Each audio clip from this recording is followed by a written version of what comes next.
Okay, magandang buhay sa lahat, lalong-lalo na po sa ating mga kababayan kung saan man po kayo ngayon na ibang bansa. Sana po maganda po ang ating mga kalagayan at of course sa mga kaibigan nating mga OFW na alam naman na talaga natin na matagal ng panahon nagtitiis ang ating mga OFW. Nagtitiis po sila nagtatrabaho sa ibang bansa para po meron silang maipadala sa kanilang mga kapamilya. Kaso lang, ang mga OFW po natin ngayon ay talagang walang nakuhang magandang serbisyo mula po sa Administrasyong Marcos.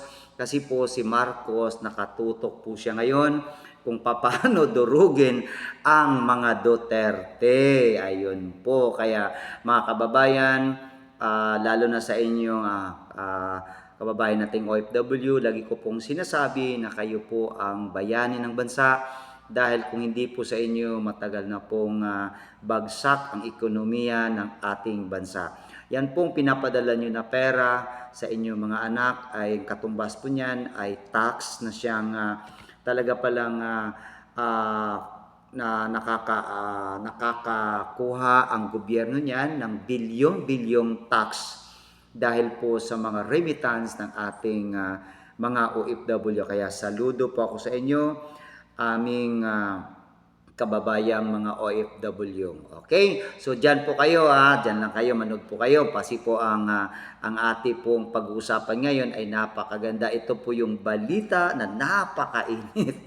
Kumbaga kung mahilig kayo sa tsokolate, abay mas mainit pa ito sa tsokolate mga kaibigan.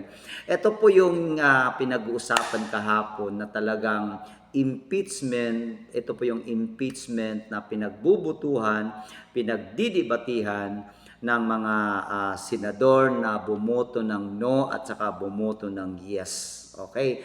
So, yun po kahapon at tayo po ay masayang-masaya dahil po panalo ang 19 na hindi po pumayag na ituloy ang impeachment kay BP Sara. Okay, maganda pong balita yan. Okay. Kaso lang, nung nanalo po ang mga pro Duterte, meron namang pong umiyak. Ayun.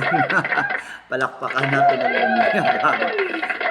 Bakit po sila umiyak? Kasi po, natural, alam naman yon na talagang mali ang hakbang ng inyong planong pag-impeach kang BP Sara sa umpisa pa lang, pero gusto nyo pa rin ituloy. Kaya nga, itong ating mga senador, lalo na ang nirespeto po natin, isa pong dating kongresista na nanalo po na maging senador. Ito po isang attorney na matapang at matalino. Okay, palakpakan po natin. Palakpakan po natin siya kasi po bihira lang po tayo makakita ng ganitong klaseng tao na may pagka, naalala ko, tuloy may pagka Merian Defensor. Palakpakan po natin. Okay, siya po si Senador Rodante Marcolita. Yeah! Okay. Alam niyo naman po si Senador Rolando Marcolita ay kung naalala natin, siya po yung nag-imbestiga noon, I think nung 2020, noong gusto ng ABS-CBN na mag-renew ng kanilang prangkisa sa kanilang TV station. Isa po doon na talagang umani ng ang tawag nito palakpak ng taong bayan dahil po nagampanan po ni Senador Congressman noon na Marcolita na talagang naungkat niya ang baho ng ABS-CBN. ang tagal na pala ng baho ng ABS-CBN, sipin nyo, dumaan na po ang napakaraming naging presidente ng bansa. Pero ni isa sa kanila ang talagang nag-imbestiga na kailangan papanagutin ang ABS-CBN sa kanilang mga kasalanan. Di ba po? So si Senador Marcolita lang ang may kakayahan at may kasama pa sila noon. I forgot. I remember si Senador Santiago. Okay? Okay, yung matapang din na mama na yon. Alright, so palakpakan po natin si Senador Rodante Marcolita. Siya po ngayon ang, kumbaga, the shining armor. Okay, shining armor po siya ngayon ng mga Duterte. Okay, Senador Marcolita, marami pong salamat. Saludo po ako sa inyo dahil po naipakita nyo kahapon ang tawag nito, ang talino, ang talas ng pag-iisip nyo. Kung ang batas po ay pag-uusapan na talagang tinalo nyo pa si ang tawag nito, si Senator, yung babaeng feeling may alam. Kilala nyo ba yan? Palakpakan natin, ha? Palakpakan natin yung babaeng may alam. Kunwari may alam. Pero tatawa tayo kasi lagi kasi siyang palpak eh. May mga ano siya, may mga Senate hearing, inquiry, pero hay nako, kilalanin na natin, Risa Hontiveros. Yun. Mahilig sa mga fake news. Tapos ang fake news na yan ay talagang pinaninindigan niya na talagang totoo at tama. Kaso lang, at the end of the day, butaktak siya. Okay? Naalala nyo yung tinawag na ni Senate inquiry niya noon na meron siyang mga, ang tawag nitong, mga witnesses daw na laban doon kay na Pastor Kibuloy at former President Duterte na talagang dinala pa niya sa Senado at talagang pinagsalita niya ng mga hindi na magandang mensahe, below the belt na po. Kaso lang, itong kasalukuyan ay talagang nalaman natin na bumaliktad. Bumaliktad. Tawanan natin si Risa Hontiveros kasi mahilig talaga yung babae na yan ng mga fake news. Okay. Isipin mo mga kaibigan kasi nung debate nila kahapon, ang sa akin lang ang sa akin, di naman tayo lawyer, pero dapat nating intindihin kasi po si Senador Marcolita ay isa pong lawyer, okay? Ganito po 'yon, 'di ba po iba-iba ang lawyer, kumbaga 'di ba po may lawyer na nasa company and ang tawag niyon is yun, company lawyer. Ulit-ulit na nga, no? Isa po siyang company lawyer at saka ang trabaho niya is to defend the legalities of the company kung anong problema or sigalot along the way sa isang kampanya, di ba po? And then, meron naman pong lawyer na nasa opisina na lang niya at nag-aantay na lang ng mga, perma-perma para magkapera. Oo, may mga ganong lawyer, nag-aantay na lang ng pera ng perma-perma para magkapera. Yun po. Si Attorney Marcolita, iba po yun. Okay? Si Attorney Marcolita ay isa pong lawyer na talagang, ang tawag nito, nakikibakbakan sa loob mismo ng korte para idepensa ang kanyang kliyente. Yan po si Senador Attorney Marcolita. Okay. Lapakan po natin. Ngayon, eto namang si Risa Hontiveros, abay, akala niya matatalo niya si Senador Marcolita. Mantakin mo kasi ganito yon. Kung napansin nyo kahapon, habang nagsasalita itong si ating butihing respetadong Senador Attorney Marcolita, kung napansin nyo, nakuna ng video si Risa na may inabot sa kanya yung kanyang staff. Ewan ko kung ano yun, baka lista yun. Ewan ko kung ano yung utang ako yun, baka gano'n. Okay. May inabot sa kanya, tapos ito namang si Risa ay panay slide at check ng kanyang cellphone. Baka kako pinag-aaralan, ano na naman ang sasabihin niya kapag siya naman ang nataong tumayo doon sa pulpito, plenary, parang ganun, okay. Kaya lang mga kaibigan, nung nagsalita na si Senator Marcolita, parang hinarang siya ni Senator Risa Hontiveros. Alam niyo bakit tinawag siya na Hontiveros? Kasi puro virus eh. Lahat ng mga pinaggagawa niya sa Senado ay puro naman fake news. Puro naman virus. Okay. Ano pong maganda doon, di ba? Kaya natawag siyang Senator Risa Hontiveros. Palakpakan natin. At least pa paano, may virus. Okay. Ngayon mga kaibigan, nagsalita siya ng ganito na meron daw pagkakataon din na ang Korte Suprema ay bumaliktad, ganon. Na yun nga, may pagkakataon daw bumaliktad. Aba, ang akala kasi niya, hindi alam ni Marcolita na sa bawat puntong legal, lalo na batas ang pag-uusapan, dyan po expert ang ating Senador Marcolita. Ngayon, tinanong ngayon si Senator Risa Hontiveros na, teka muna, alam nyo ba, sa tagal kong trabaho na isang lawyer at politiko, ni minsan sa buong buhay ko, wala pa akong nakita o napansin na ang desisyon ng Korte Suprema ay binaliktad nila uli. Doon po, nga si Risa Hontiveros. Alam mo kung bakit siya nga? Tinanong siya ni Senator Marcolita, ano yan? Is it in bank or division? Aba, ang mukha ni Risa Hontiveros nakanganga. Ayun. Paano kasi Risa Hontiveros nag-ala queen of expert ka kahapon, alright?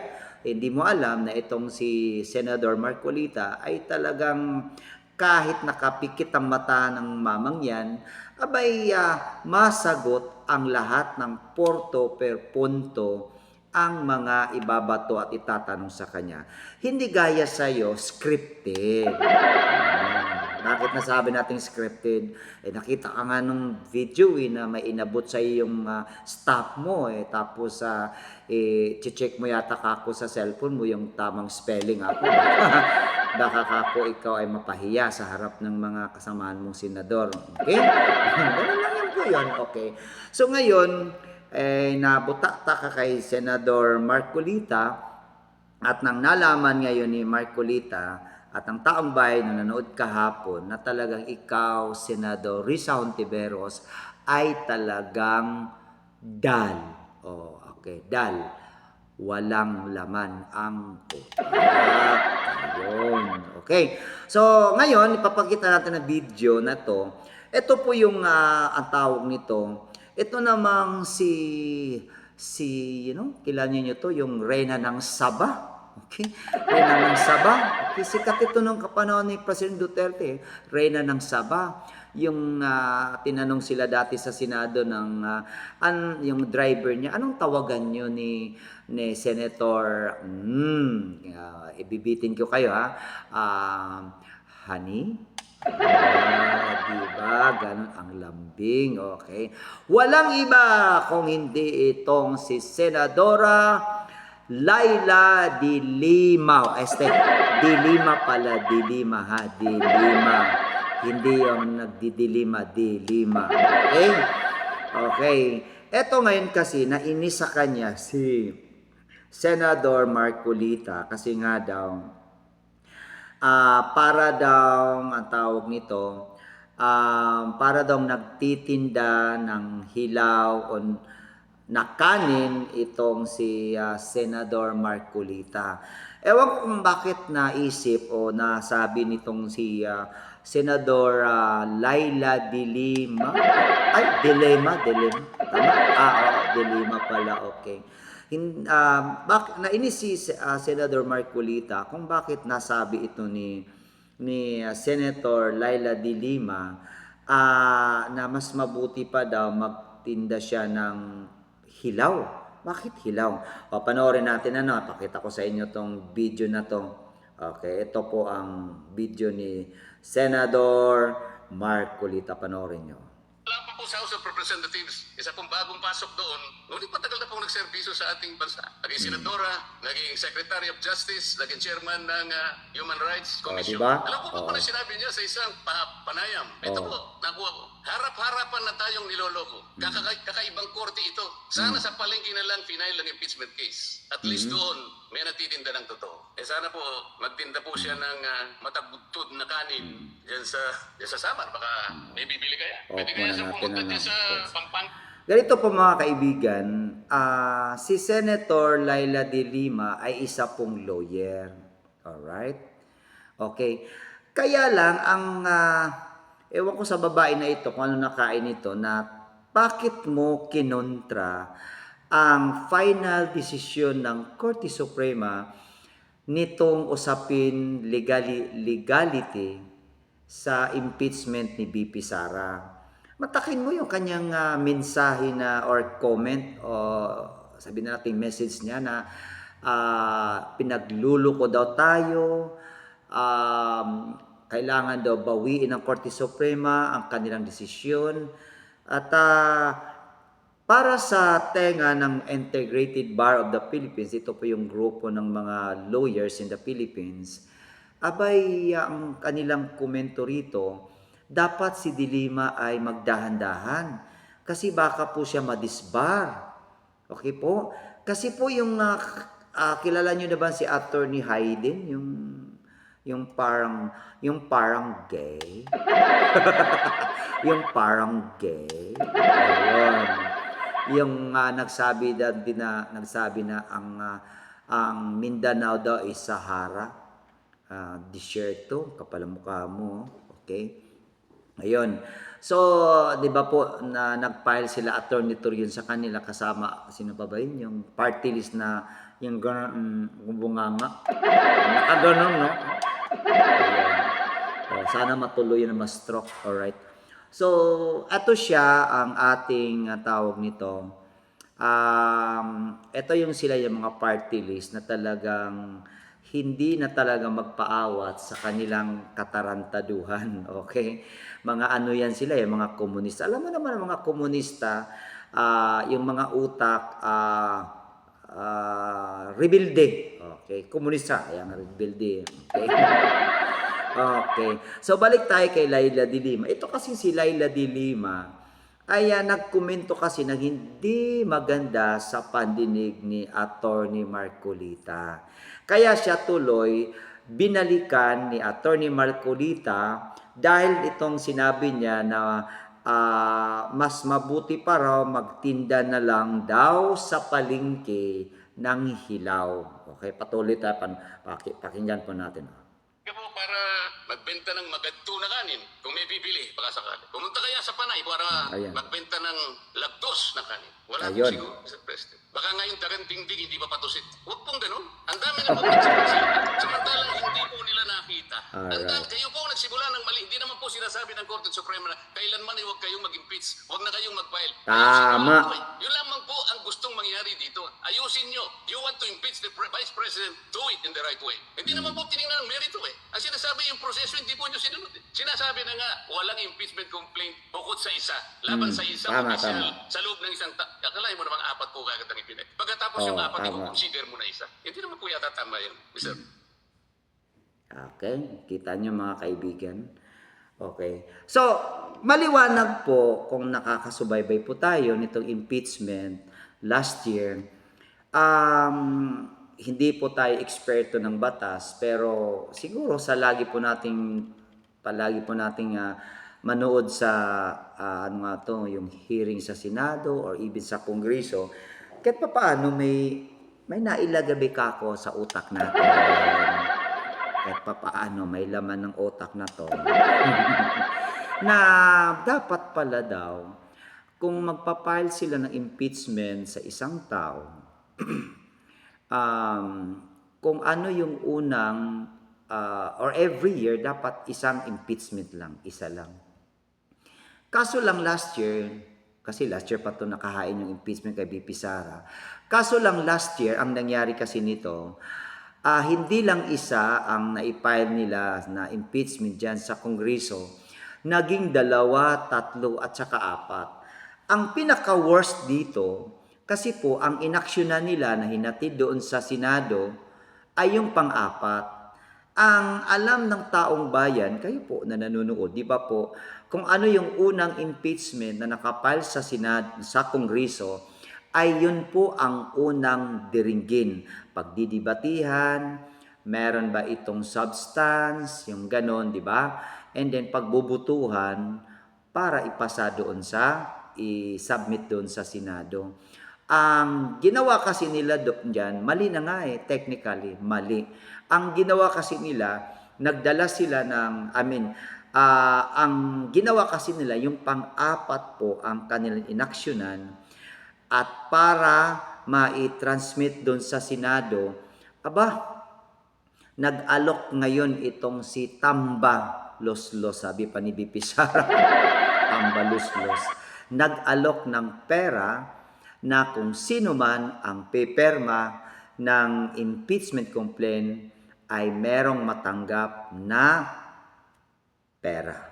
Kapal ang mga mukha, ang kapal talaga ng mga mukha, okay? So kaya nga, mabilis pa sa alas 4 ang pirmahan ng ganong impeachment complaint, okay? Talagang napabalita pa nga noon na 120 million to 150 million ang pumirma para lang ma-transmit ang tawag nito impeachment ni BP Sara doon sa Senado. Okay, grabe ang pera noon. Grabe, bilihan talaga mga mukhang pera, ha? Mga buaya kayo, mga buwisit kayo, mga animal kayo. Ewan ko kung kailan kayo parusahan ng Panginoon. Alright? Kung hindi man sa inyo, I'm pretty sure sa mga anak nyo. Ayun. Kasi kung anong ginawa nyo, yun din ang mangyayari sa mga anak nyo. Yun din ang mangyayari sa mga anak nyo. Okay? So ngayon, ang nangyari, pagdating doon sa Senado, sabi ng Senado, teka muna, magsasara na kami. Kasi yung panahon na yon, mag-adjourn na po ang Senado dahil po meron na silang ay kailangan na silang maghanda para sa paparating na kampanya for midterm election. So, ganun pa man kung titingnan natin, talagang very technical na po ang pinagdaanan ng impeachment na ito laban po kay BP Sara. And nagpapasalamat po tayo, palakpakan natin. Applause. Palakpakan po natin sila Attorney Torion at saka yung mga kasamahan niya na talagang nag-file sila doon sa Korte Suprema tungkol po sa legality ng impeachment laban po kay BP Sara. And we are so much proud na talagang nag-reply po ang Korte Suprema at inilabas na po yung kanilang final decision na the impeachment of BP Sara is unconstitutional. Palakpakan po natin ang ating mga kaibigan na sila Attorney Torion at saka sila sino pa ba yung kasama nila doon, palakpakan natin. Saludo po kami sa inyo. Saludo po ako sa inyo, Attorney. Okay? So, yun po. Ang problema kasi ngayon, ayaw nilang, ang tawag ito, respetuhin ang desisyon ng Korte Suprema. Mga kaibigan ko, kababayan ko, ang Korte Suprema ang nag-iisa, they are the last frontier, kumbaga, and they are the most, the respected pillars of the government na talagang sila ang may karapatan to interpret the law. Alright? Okay, sila po ang may karapatan. So, ang gagawin na lang po natin dito, hi Miss Pinky. So, ang gagawin na lang po natin dito ay mag-aantay na lang po tayo kung ano po ang susunod na kabanata. Alright? So marami pong salamat sa inyo. Naway nagustuhan niyo itong ating konting kuro-kuro. At saka po, kung nakita niyo sa screen, meron po tayo diyang isang product na JC Organic Barley. At huwag na huwag po niyong kalimutan, bakit po? Yan po ang ating produkto na lagi po nating iniinom from time to time. Kaya po itong inyong lingkod ay laging malakas at malayo po sa sakit. Bakit po? Dahil po yung ating JC Organic Barley ay pinaka-pure and original barley na galing po sa bansang New Zealand. Okay? So sa inyo po na nanonood na gusto po nyong mag-try sa product natin na JC Organic Barley, i-click nyo lang po yung link sa baba at saka pwede po kayo mag-message at i-reply ko po sa inyo kung hindi po pa ako maging busy. Alright, wag po muna mag-presidente, busy lang po tayo ngayon. Okay, so i-click nyo lang po yung link sa baba and then para po kayo, by the way, pwede po kayo makabili ng product natin na JC Organic Barley kahit saan po kayo ng lupalop ng mundo kasi available na po yan doon sa ibang mga bansa. Alright, so i-click nyo lang po yung link sa baba at makakabili na po kayo ng ating The Pure Organic JC Barley. Okay? So, kita-kita po tayo sa susunod nating diskusyon. Dito lang po yan sa ating Mr. Latigo TV. Marami pong salamat. Bye-bye. Bye-bye. Bye-bye po.